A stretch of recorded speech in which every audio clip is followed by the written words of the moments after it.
국민 여러분, 안녕하십니까? 여기는 대한민국 대표 정치 전문 플랫폼 한국정치TV입니다. 박근혜 전 대통령이 3월 3일 대구 달성군의 사저를 방문한 국민의힘 지도부를 만났습니다.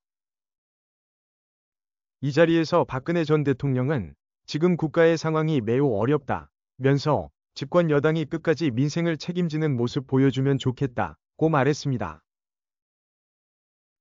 국내 언론 매체들이 보도한 내용을 종합하면 신동욱 국민의힘 수석대변인은 이날 오후 대구 달성군에 있는 사저에서 박근혜 전 대통령을 예방하고 나와서 이렇게 전했습니다.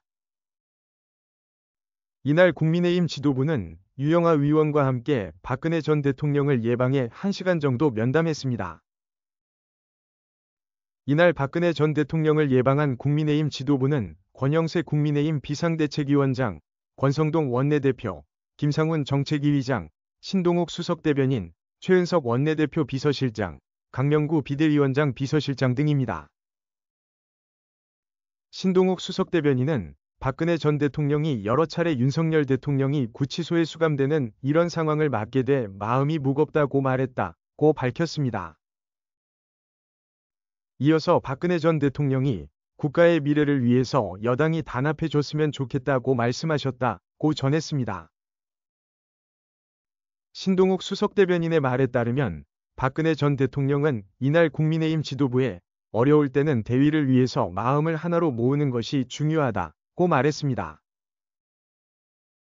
그리고 돌이켜보건대 개인의 소신이야 항상 있을 수 있지만 집권당의 대표가 소신이 지나쳐서 사사건건 대립각을 세우는 것은 바람직하지 않다고 강조했습니다. 이어서 힘을 합쳐야 한다. 개인 행동이 지나치면 상황을 더 어렵게 할 수 있다고 말했습니다. 또 박근혜 전 대통령은 우리 국민들은 여러 차례 위기를 극복해온 전통 가지고 있고 이번 역시 한마음으로 국민들이 위기를 극복할 것으로 생각한다고 말했습니다.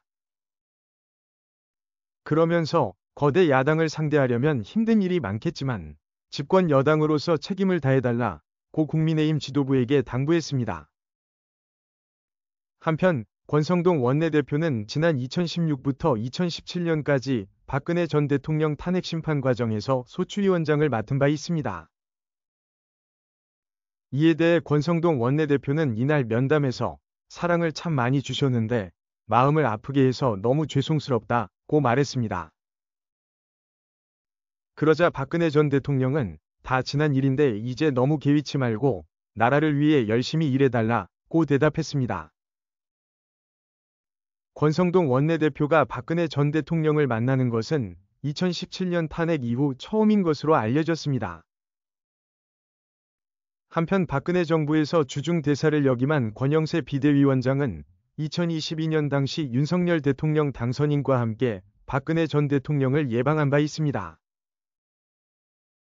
한국정치TV는 국내 최초로 탄생한 중립적, 객관적, 과학적, 불편부당한 독립정치 미디어입니다.